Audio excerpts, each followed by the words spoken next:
Hey guys, this is Andrew here with the Buyer's Box podcast. I have Ryan Netter here with me again from Ylopo. We're super excited to share with you some of the really cool things that Ylopo is doing to help agents convert more leads. Ryan, I know last time on the call you kind of shared your journey of getting into real estate, kind of how you are where you are now. Um, and that was super cool to learn about because I personally didn't know, and I've been working with you for a while, so that Yeah. definitely gave me some more background and insight. But today, I really want to talk about, best practices of setting up searches. We kind of touched on it just a little bit on the last podcast, but I'm going to give you the floor. Tell me your thoughts around setting up searches in YLOPO versus the MLS and why that's really important for the agent.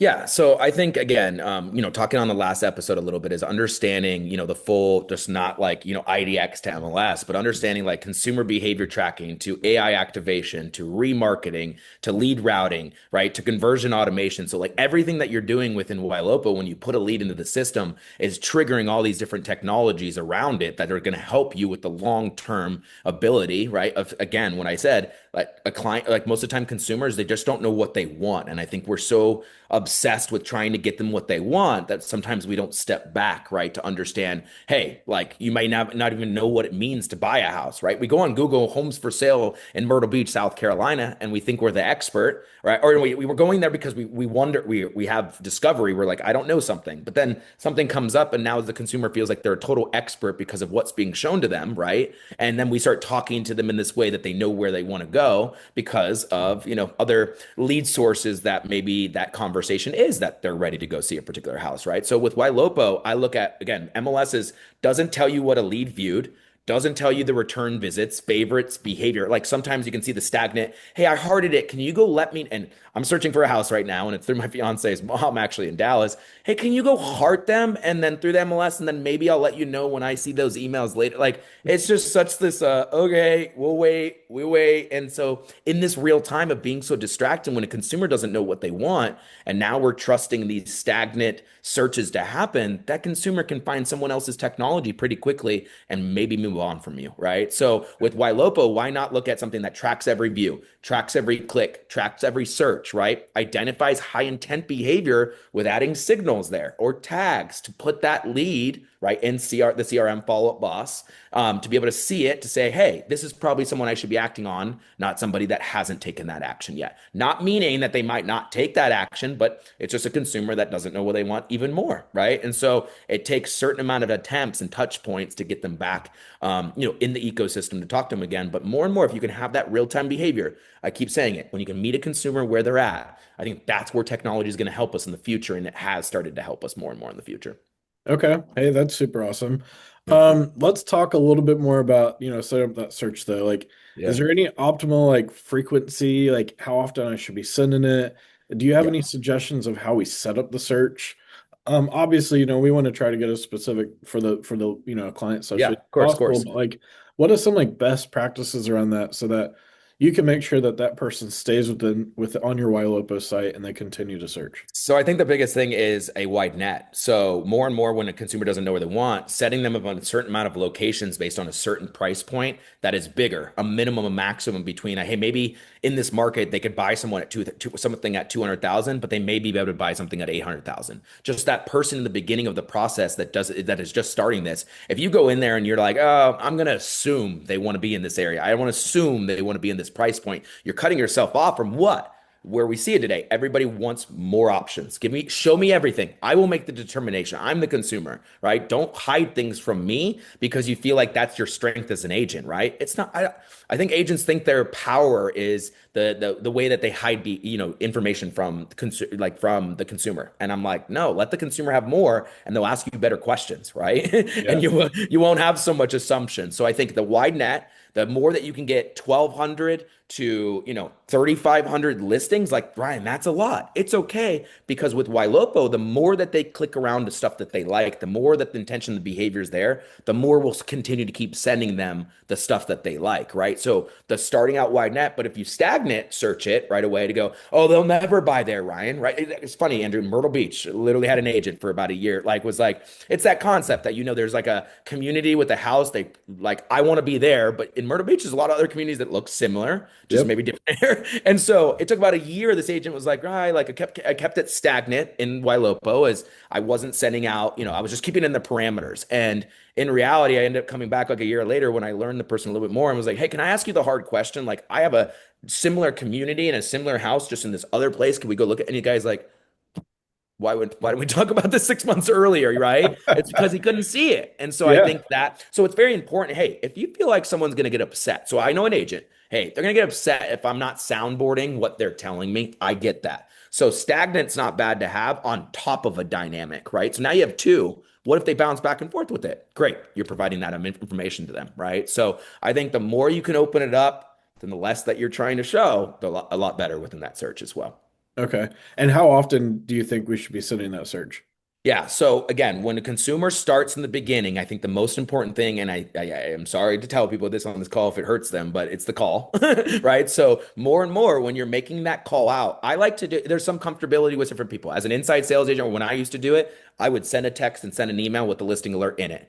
Oh, Ryan, they're already sending a listing alert via email. Yeah. Yeah. The hospitality is me doing it on top of it, right? So Yeah. sending an email, sending a text, letting them know this is the search and that I want to talk about that search, right? Because that comfortability is just that talking about the search is out of curiosity. Are you just browsing?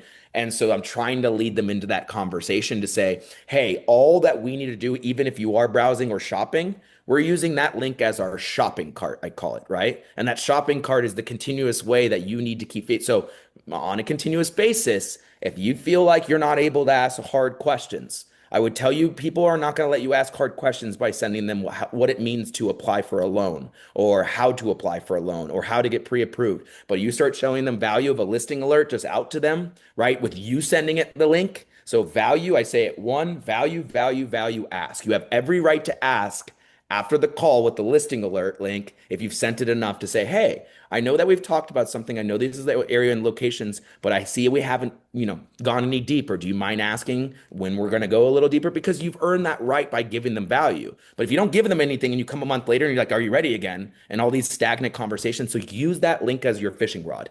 More and more that you feel like you're going to make your dial out, send it to them. Or you're on the phone with them now, send it to them while you're on the phone with them. So more and more they see that as the contact attempt to say, wow, this person's really trying to do something different than just sell me all the time. Yeah, we share with agents all the time, whether, at the office, on the team, like you have to do something different than everybody else in the Yeah. market's doing. There's So hard. so many IDX websites that So these many. people are set up on a search. And it's crazy every time I get a new person on the phone, and I say, "Oh, I've been sending you listings." They're like, "Yeah, and you and everybody else." Everybody else. So I just think it's so important, that I love, we send it out the link in a text as well. Yep. Yep. And oftentimes I'll be like, hey, I'm going to shoot you this link, put it on speakerphone and start scrolling through it. Exactly. And we can talk about some We could houses. talk about what's on there, and then you're telling them to take the intention, like that action, and that now they get comfortable with that action. That when you're off the phone, guess what? That's your signal that they may keep using. You know what I mean? And I Yeah. think that's where people are like, wow, that's pretty cool, right? So yeah, it's great, great tactic. Yeah, and I just tell everybody, and maybe it's a bad way to say it, but I say it to agents. I say you have to train your lead, Yeah. right? Mainly because if not, they're not gonna work in your net at all. Of course, of course. And I think like Andrew, that's okay. Like I think it's, that's the sales part of it that I think the real estate agents don't want to see that, right? Is that's that piece that you're saying is that you're like in reality, that consumer wants you to take them along, right? But they Yeah. have to have enough signals to trust the relationship you're doing. And I think a lot of people get me in front of them, get me in front of the relationship. 100%. It's all like, what do we learn? Like 57% of it is the body language and everything that they see. But if you can't do that, what else are you going to go use, right, to be able to get that person into that relationship conversation or get them into that one-on-one in-person meeting that you want, right? Yeah. So again, using that link as the lever. So like you said, new lead comes in.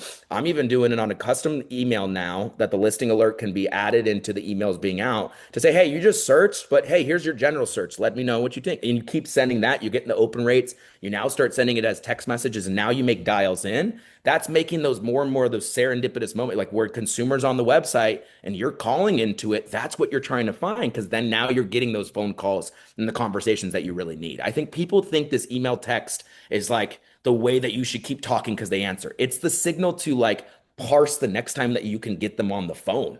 That's Yeah. the whole piece to use it, right? And that's why Ryan's like, everybody's like, Ryan, you use it like this, you use it like that. Yeah, every time, it's just my lever that I'm going to make a dial out. That's what you got to know. It's not to get away from the dial. Yeah, yeah. And so many agents think the technology is going to replace the work. Exactly.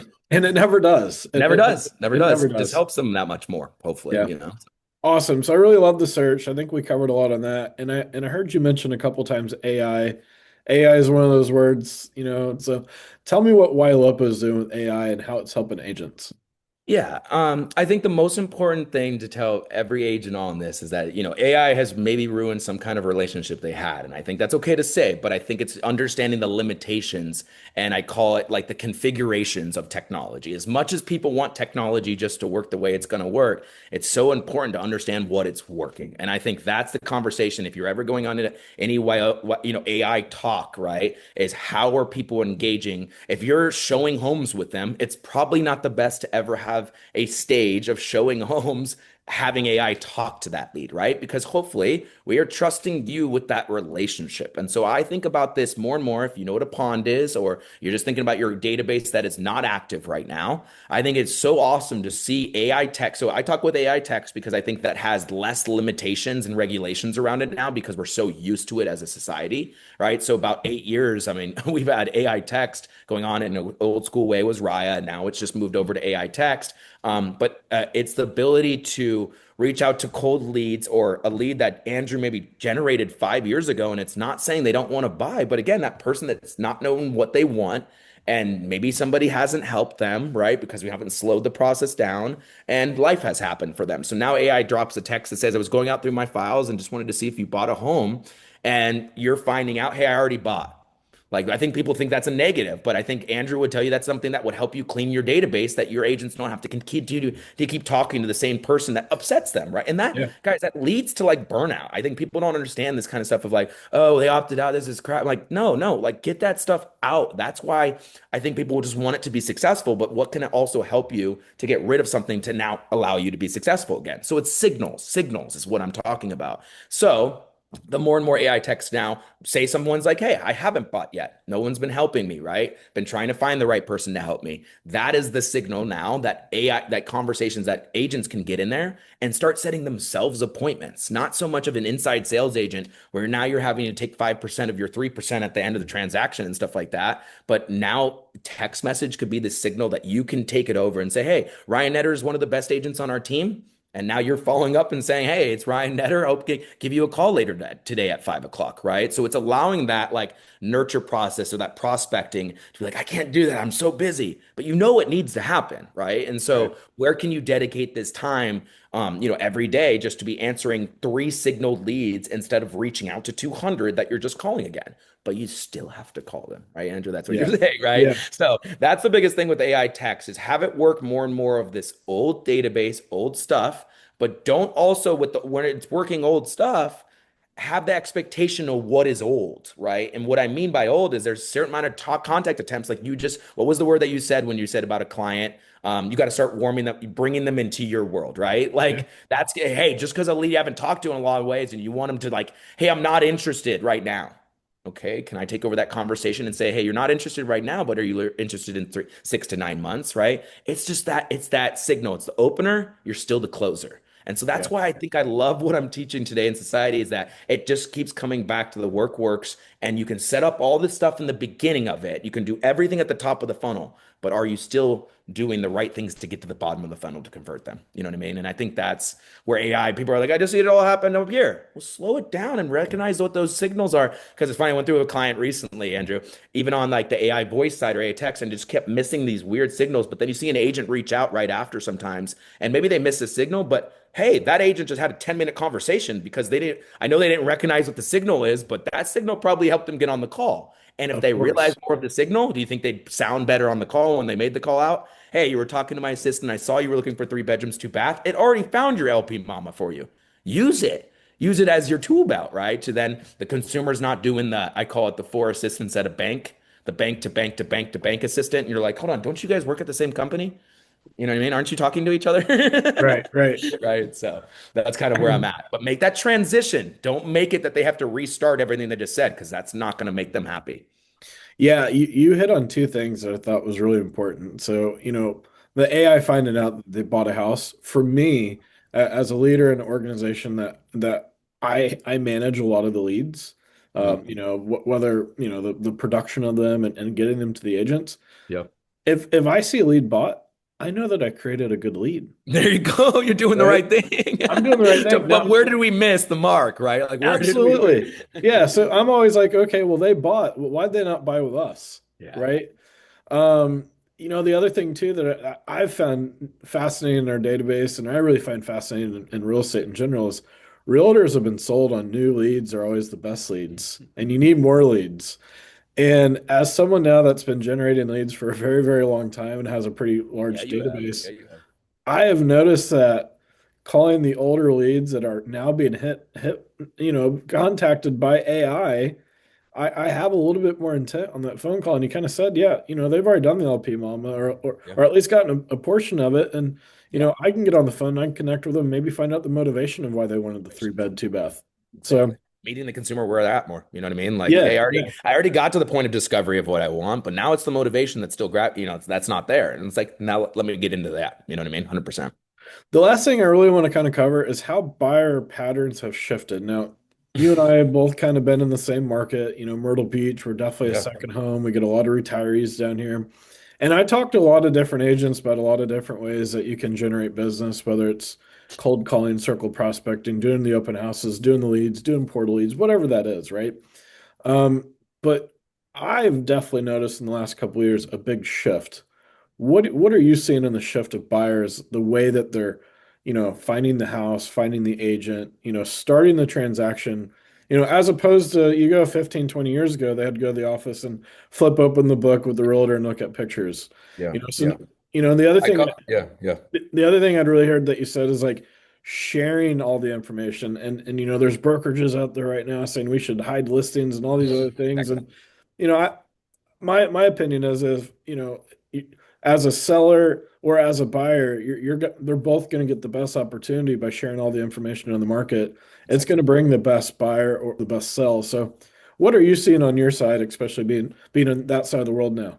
Yeah, I call it, I'm not the old school 90s guy that I talk to a lot of clients, but the brick and mortar, I call it a digital brick and mortar. And I think like a digital ecosystem, what does that look like? What used to happen in the brick and mortar that real estate works so well is because you could walk into that office, the relationship was a lot easier because you're seeing the 56, the 55% of using, body language and stuff like that. But now I look at more and more of just like the tech space is turning like Follow Up Boss more into that brick and mortar ecosystem because like, the last 10 to 15 years, you start calling people based on digital business. And just like Andrew, people like Zillow became Zillow because engines weren't answering the phone. You know what I mean? Yeah. And now, like, that's why I think people get really mad at Zillow sometimes, but at least they've gone to the route of like bettering our industry based on people making phone calls, right? And it's sticking to certain metrics, right? And it's really good there. But I think it's like, why can't we do that ourselves with the same technology that like you're doing? I mean, you talk about this market velocity of being able to overcome the portal, right? Hey, when someone comes in as a lead, can we thank them for being on our website? And can we reach out to them and say, hey, I know you're just shopping. Can I be a part of that shopping experience? You know what I mean? Like